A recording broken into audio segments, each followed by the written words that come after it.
التوقيت 94 دقيقه من الضغط العالي.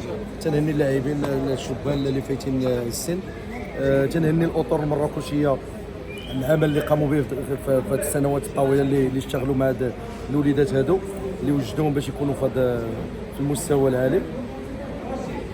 ضغطنا تقريبا 94 دقيقه الا في الاربع دقائق الاخيره اللي رجعنا للكتله، لان يعني تقريبا صعب انك تضغط.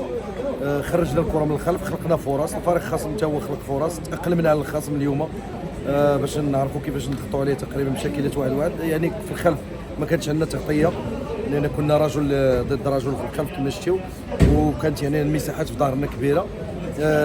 رغمنا الخصم انه يلعب كور طويله، لكن فريق الوداد تيبقى فريق كبير باللاعبين ديالو حتى هو بالمدرب ديالو اللي كتعجبني الطريقه باش كيشتغل وباش كيلعب. الحمد لله نتمنى نكونوا رضينا الجمهور المراكشي.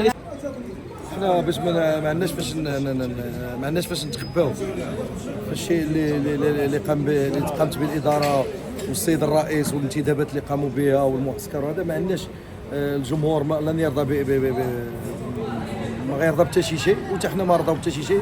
الا جينا لهنا هنا فريق كبير، المكانه ديالو الطبيعيه هي القسم الوطني الاول. خصنا نشتغلوا ليل نهار باش نرضيو نفوسنا ونرضيو المدينه ونرضيو الجمهور ونرضيو الناس اللي تاقوا فينا. شكرا.